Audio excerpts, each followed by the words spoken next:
Enchanté.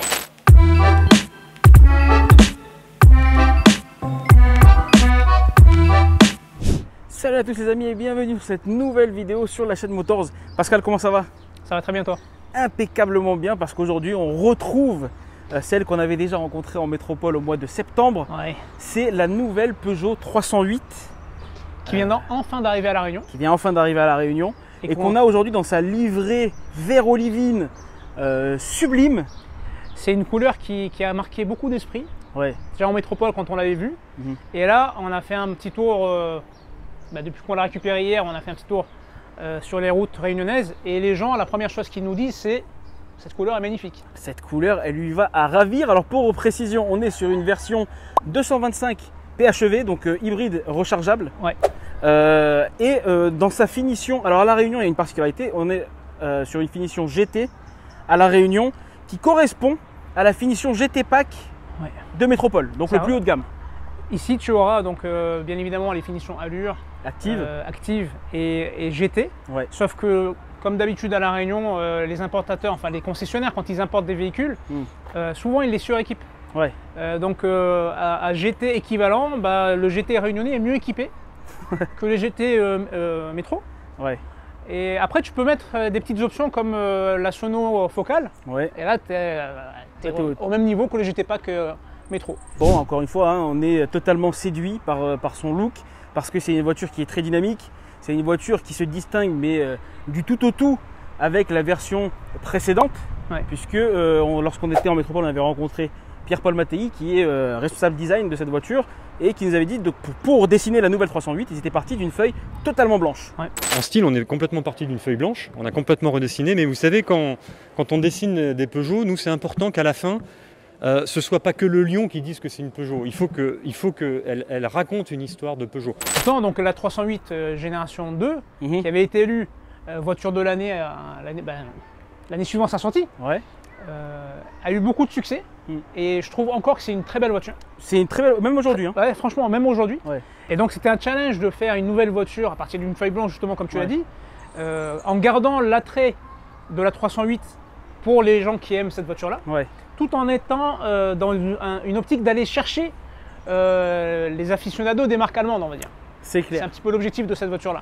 Alors justement, puisqu'on va parler du design tout de suite, et puisque tu évoques les concurrentes allemandes, cette voiture, elle a la particularité que la cabine, tu vois, a été reculée par rapport à la précédente version, ce qui fait qu'on se retrouve avec un capot plus long que la précédente 308. Et le capot est 10 cm plus long que la précédente. Exactement. Ça, c'est le premier point qu'on constate. Premier point en termes d'esthétisme qui a été modifié. Clairement, c'est dans une volonté, dans une dynamique de faire monter en gamme cette voiture et de lui donner un caractère beaucoup plus premium. On peut citer la marque dont s'inspire le capot allongé, c'est clairement BMW. Notamment la série 1. Où tu as vraiment le capot allongé et la cabine qui est très reculée. Et c'est de ça dont s'est inspiré Peugeot dans son design. Clairement. Regarde, on s'approche puisqu'on est à l'avant de la voiture. L'élément qui te bondit aux yeux, c'est cette nouvelle calandre, mais surtout la présence de ce nouveau logo. Donc c'est le blason Peugeot 2021, donc qui se retrouve maintenant sur cette finition. C'est la première voiture de Peugeot à sortir avec le nouveau blason, effectivement. Hyper stylé. Avec un matériau particulier parce qu'ils ont mis le radar juste derrière le blason. D'accord. Donc le matériau utilisé permet justement au radar de fonctionner pleinement. Exactement. Également, les gens peuvent regarder la vidéo qu'on avait faite sur la présentation et le côté aspect technique et technologique où on expliquait ça justement. Puisqu'on est sur la calandre, on continue un petit peu, on recule et on prend du recul justement sur ce regard, le regard du félin, des optiques très fines. Le regard et l'écrou. Et l'écrou, exactement, cette signature que tu reconnais tout de suite lorsque tu la vois arriver dans ton rétro. Ces crocs de part et d'autre de la calandre, ça fonctionne très bien. C'est hyper sympa, moi je trouve. Ok, en ce qui concerne les dimensions de ce véhicule, qu'est-ce que tu peux nous en dire?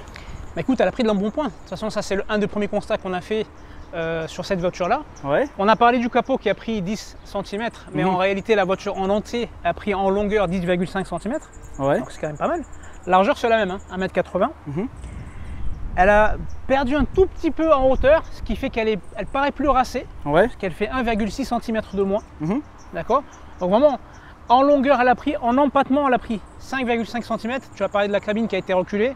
L'empattement a pris plus de 5 cm. Donc c'est vraiment une voiture qui a gagné en volume également à l'intérieur, pour le plus grand bonheur des passagers. Finition GT oblige, on a l'écusson sur le côté. Ça, c'est un élément que moi j'adore. Ça lui donne vraiment cet aspect limite sportif. C'est ça. J'ai envie de dire, on est limite sur de la Ferrari là, avec l'écusson sur le côté, ça marche très bien. C'est clair. Les jantes, magnifiques les jantes, regarde, tu peux les filmer. Avec la partie centrale comme ça qui se divise en 5 branches unies, c'est super stylé. Avec l'écusson, bien évidemment. Avec bien évidemment l'écusson. Ce que j'aime bien, attends, je vais fermer et rouvrir la voiture pour qu'on voit la coque de rétroviseur, tu vois. Avec le clignotant qui est intégré dedans. Clignotant intégré dedans. Coque de rétroviseur qui est en noir laqué. Et puis on arrive sur le profil de la voiture. Et c'est un profil, malgré le fait qu'il soit hyper innovant, qui garde néanmoins des petites touches de Peugeot. C'est au niveau, comme on l'avait remarqué déjà à l'époque, c'est au niveau de la custode. Exactement. Là, tu reconnais la 308. Quoi. Cette partie-là. Et même d'autres modèles de Peugeot. Exact, ça c'est un dessin typiquement, là, cet arrondi là, qu'on avait déjà sur la 205. Exactement. Donc c'est quelque chose qui remonte et Peugeot, les designers Peugeot ont gardé cet élément pour justement qu'on garde quand même à l'esprit que c'est de la Peugeot.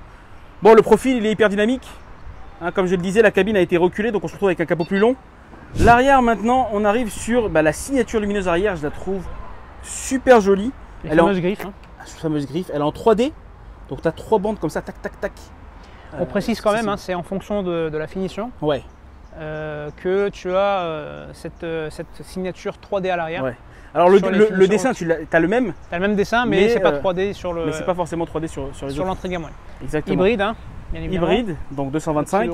PHEV avec ici la trappe pour recharger. Donc plug-in hybride. Et de ce côté, la trappe essence, bien évidemment. Et de ton côté, la trappe à essence. On en profite, on jette un coup d'œil maintenant au coffre avec la petite ouverture ici. Bien dissimulé. Bien dissimulé. Qu'est-ce que tu peux nous dire sur le volume de ce Alors, coffre? Volume du coffre, on le remarque, c'est un coffre assez petit quand même. Pour une simple bonne raison, c'est que c'est la version hybride. Donc le coffre fait 361 litres. D'accord. Sur la version diesel ou essence, tu as 412 litres. Donc tu es plus proche de ce qu'on attend dans une compacte de ce gabarit-là. Hybride oblige, tu perds un petit peu, notamment en hauteur.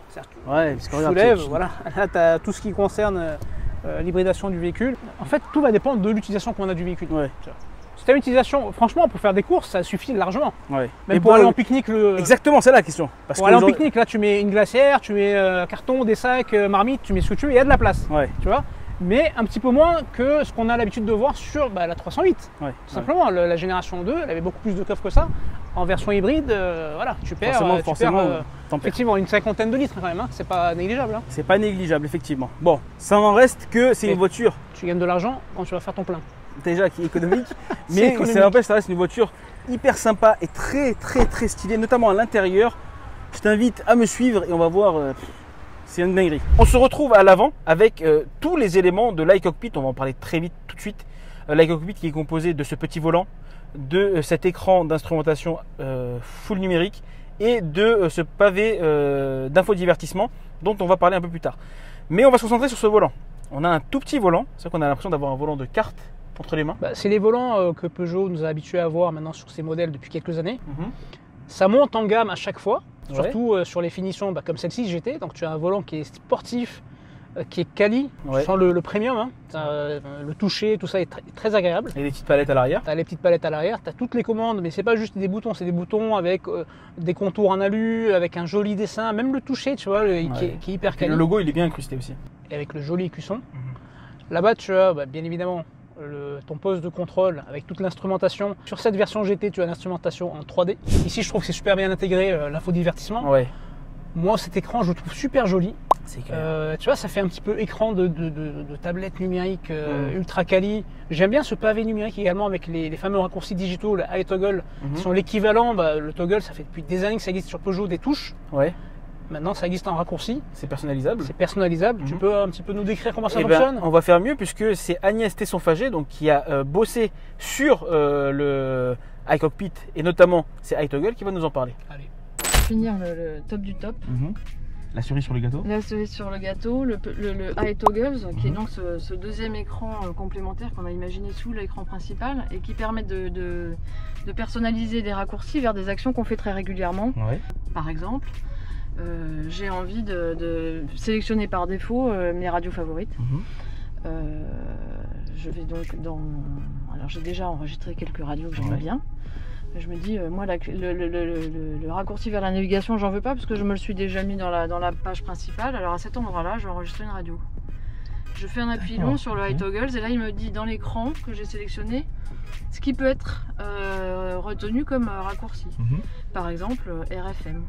Et ben maintenant, j'ai RFM dans mes raccourcis. Alors là, il me propose de couper le son. J'ai RFM. C'est fou. En fait, tout est personnalisable ici. Alors c'est vrai que c'est très bien pensé parce que avant les constructeurs nous imposaient les touches qu'on devait utiliser ici. Et là pas du tout. On est vraiment dans totalement libre. Vous pouvez mettre que des radios, que votre carnet d'adresses avec plusieurs adresses, le bureau, la maison, etc. Vous pouvez mettre des contacts téléphoniques. Réglage de clim. Et puis c'est très précis comme réglage, c'est-à-dire que c'est pas uniquement une touche radio, c'est vraiment la radio que tu veux. Exactement. Ou le numéro de téléphone que tu souhaites appeler. Le but du jeu, c'est d'y arriver en un seul clic, comme on le faisait, comme on le fait encore sur des push physiques. Ok, donc là je vais essayer moi-même puisque vous avez retiré tout à l'heure la navigation. Moi c'est quelque chose que j'utilise, donc j'aimerais bien voir si je peux le régler moi-même. Donc ce qu'on va faire, c'est que vous nous avez parlé d'un geste Peugeot. Oui. C'est un raccourci, c'est des skills où on touche l'écran avec 3 doigts et on a ce mur d'applications, donc toutes les applications qu'on peut mettre ici. Là je vois que la navigation est là, donc je reste appuyé sur média et là je peux sélectionner ce que j'ai envie. Donc la navigation, hop, et la navigation apparaît là. Revenu. Et bim, tu cliques. Et ça lance la navigation. C'est hyper intuitif. Merci Agnès. Ouais, merci Agnès. Magie du montage, on est de retour à Saint-Denis. On va faire un petit saut sur la Côte d'Azur, on est revenu là vite fait. C'est clair. Alors il y a un petit point moi qui me chagrine un petit peu sur le poste de conduite, c'est laisse-moi deviner, parce que on a déjà eu cette remarque sur plusieurs essais, plusieurs journalistes, c'est la visibilité. Le positionnement du volant en fait. Exactement, la lisibilité de l'écran d'instrumentation. C'est vrai que Peugeot, ils ont opté pour un volant qui est petit. Et donc, en général, l'instrumentation dans les voitures, tu la vois dans le volant. Ok, ça passe au travers du volant. Au travers du volant. Là, vraiment, elle est au-dessus. Et donc, en fonction de ton positionnement, tu as intérêt à plutôt bien régler ton volant. Tu vois, dans la profondeur. Alors, il est réglable en hauteur et puis en profondeur. Mais c'est vrai que, par exemple, moi, pour être optimal, il faudrait que je conduise avec le volant comme ça. Et là, tu devrais reculer ton siège. En fait, il faut vraiment extrêmement bien régler. Une remarque qui avait été faite par les clients propriétaires de la précédente Peugeot 308, c'était de savoir qu'est-ce qui serait améliorable sur la voiture. Et beaucoup ont parlé de l'espace de rangement à bord qui était manquant. Et donc justement, Peugeot a fortement travaillé là-dessus. Carrément 1 mètre linéaire de rangement. Tu as du rangement ici. Bien ici, tu poses ton téléphone. Chargeur induction. Chargeur induction, chargeur 12 volts, chargeur USB. Tu as du rangement ici pour tes gobelets. Toute la partie gauche est dédiée à la conduite et à la mécanique. D'accord, on va en reparler. Toute la partie droite est dédiée au rangement. Ici pour poser tes clés ou voire même ton téléphone pour le mettre debout ici. Là, encore du rangement. Il n'est pas très profond par contre, le rangement. J'ai mis pas mal de choses là, regarde, c'est ça. Et puis tu as l'USB ici. Tu as l'USB. Ça tient pas mal de choses. Voilà. Et puis voilà, donc cette partie gauche pour revenir dessus, ce qui concerne la conduite, bien évidemment. Le sélectionneur de vitesse, stop and start bien évidemment pour démarrer les voitures. Sélecteur de mode de conduite. Donc là sur cette version-là, tu as hybride. Électrique 100% et mode sport. Et le frein électrique. On peut parler aussi des finitions qu'on a à l'avant. Donc tout ça c'est du plastique moussé, sur piqûre. Vraiment tout est quali. Il n'y a pas de... Deux couleurs pour les piqûres. Avec ces jaunes qu'on retrouve sur les modèles PSE. J'aime bien les aérateurs qui sont vraiment quasiment intégrés dans le long de la planche de bord. C'est très design, c'est vraiment soft. Et j'aime bien ici cette finition aussi qui se poursuit sur la contre-porte. C'est clair. Voilà, ici du cuir. Donc vraiment finition au top. Avec la sono focale, les petits tuteurs ici également à l'avant. Donc on est plutôt servi. à l'intérieur de cette 308. Allez. Ce que je te propose, c'est qu'on fasse l'essai maintenant routier sur nos routes réunionnaises. Allez, on y va. Go.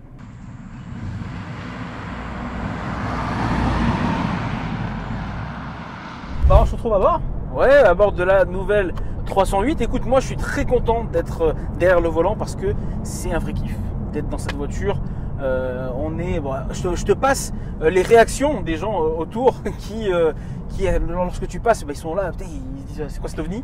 D'ailleurs, Ouais. peut-être qu'on profite de l'instant maintenant pour mettre le petit extrait du micro-trottoir qu'on a fait. Exactement, on va en profiter tout de suite. Ce qui est impressionnant, c'est l'extérieur. Effectivement. Alors qu'est-ce que tu en penses de cet extérieur? Esthétiquement, elle est très belle. Qu'est-ce que vous en pensez déjà esthétiquement? Elle est très belle, ouais. Ouais. Déjà, quand on a voulu quitter là le parc, Ouais. la voiture, elle est en jette, ouais. Bah, déjà, on aime bien les gens. Voilà, c'est super joli. Enfin, voilà, on aime bien les gens. J'ai actuellement une 308, mais c'est la deuxième génération en fait. Hein. Et c'est vrai que celle-là, bon, elle est encore mieux. Hein. Elle est très belle. Hein. Et puis moi, j'aime bien cette couleur. Hein. Franchement, elle est trop belle. Trop belle, une belle gueule, jolie jante. Déjà, vous avez pris une belle couleur aussi. Et cette couleur-là? Elle est très voyante, ça fait ressortir la férocité de la voiture. Ils l'ont lancé au bon moment. Franchement, non, le logo est super. Hein. Et elle est pas mal pour ce qu'elle est. Pour une Peugeot? Ouais. Je pourrais dire aussi elle devient très grosse, très large. Je dirais même limite, elle concurrence très bien les Allemandes en fait. Non, je suis hyper renseigné. Franchement, j'aimerais bien la prendre. Le siège avant, c'est tout. Ah ouais. Ah non, c'est une voiture technologique. Hein. Avec l'intérieur qui est très raffiné, beaux matériaux, moussé. Même là, c'est quand même assez moussé. Hein. C'est pas, c'est mieux que la hein, désolé pour les Allemands. Ça a monté un cran en fait. On voit carrément ça monter un cran avec les doubles écrans. Maintenant, il y a encore des nouvelles technologies. Franchement, elle est belle. Vous sentez la différence avec la précédente? Ah oui, il y a encore une montée en gamme et en plus celle-là, je pense que vous avez testé la Sono On l'a testé, la Sono. Ouais, non, elle est belle, très belle. J'ai même envie de le prendre et de partir ensemble, si vous me le laissez. Ouais, je vous laisse le chien, vous me donnez le véhicule? Ça marche? Bon, tu vois, ils ont été plutôt séduits par cette nouvelle 308. Mais de toute façon, ce qu'on a constaté, c'est qu'elle plaît à beaucoup de gens. Ouais. Que ce soit les gens qui sont déjà pro Peugeot, voire même pro 308 parce qu'ils ont déjà cette voiture-là ou ils la connaissent bien, ou même des gens qui n'avaient jamais pensé à en faire l'acquisition, qui étaient plutôt sur d'autres marques, et là qui nous disent waouh, c'est vraiment un véhicule qui plaît quoi. Alors, tes sensations de conduite sur ces petites routes de Sainte-Marie? Bah écoute, hyper agréable. La voiture, elle est très rassurante dans le sens où elle est très précise. C'est la force des châssis et des directions Peugeot. C'est ultra dynamique, c'est ultra précis. Ah, c'est ultra précis, c'est très plaisant. Ce petit volant, très vite on s'y habitue et il est vraiment agréable à prendre en main. C'est caractéristique hein, des voitures de la marque. En fait, on a une bonne maniabilité. Ouais. Et chaque petit millimètre que tu bouges sur ton volant, tu le ressens. Tu sens qu'elle est extrêmement précise et réactive la voiture. C'est clair. Pour parler un petit peu plus du côté de l'aspect technique, donc là c'est un moteur de 4 cylindres en ligne, enfin un 4 cylindres en ligne d'un litre 6, qui développe 165 chevaux, plus tu as le moteur électrique qui vient en renfort, donc tu as une puissance cumulée de 225 chevaux. Ouais. Et avec des performances somme toute assez sympathiques, puisque tu as un 0 à 100 en 7 secondes 5. Tu vois, on n'a pas testé, mais bon, c'est pas les retours. Ouais. Mais bon, tu as quand même un bon dynamisme général de la voiture. Là, dans les petits virages, dans les montées, qu'est-ce que tu en penses? C'est grave. Pourtant la montée elle était bien pentue là. Ouais. Ça monte sans problème. J'ai un petit truc que j'aurais bien voulu essayer, c'est le mode sport. Ouais. On l'a pas encore. Enfin moi personnellement je l'ai pas encore essayé. Là, tu vas ressentir la différence. Hein. Tout de suite. On ressent tout de suite la différence. Donc là j'imagine que c'est à ce moment-là qu'on a les 225 chevaux. Ouais, alors pour être très franc avec nos spectateurs, on n'a pas la batterie puisqu'on n'a pas rechargé, bien évidemment. Hein, donc on a les 225.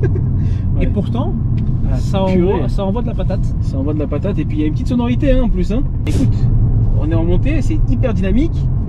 Tu sens qu'il y a de la reprise et la boîte auto, elle est réactive. Hein. Tu sens qu'elle ne fatigue pas sur le rapport. Les rapports sont pas trop longs. Franchement, le mode sport, il est dans les hauts, c'est un vrai kiff. On va parler un petit peu de l'aspect économique quand même, hein, parce qu'on a un véhicule hybride. C'est pas pour faire que des routes de montée, des courbes en mode sport. Ouais. Il y a cet aspect-là. Mais il y a aussi l'aspect économique du moteur électrique. Tu as un moteur avec une autonomie de 59 km. Ouais. C'est plutôt correct. Ouais. En full électrique. En full électrique, hein, 59 km. Je peux très bien faire les trajets traditionnels à La Réunion pour aller au boulot. Et avec une vitesse qui est... tu peux rouler jusqu'à 135 km/h en full électrique. Ouais, ça va. Tu peux faire de la 4 voies, aller au travail, la brancher pour la charger au travail, rentrer chez toi sur la 4 voies en consommant 0 centime d'euro de carburant. Surtout en ces moments surtout durs. En ces temps où le carburant coûte cher.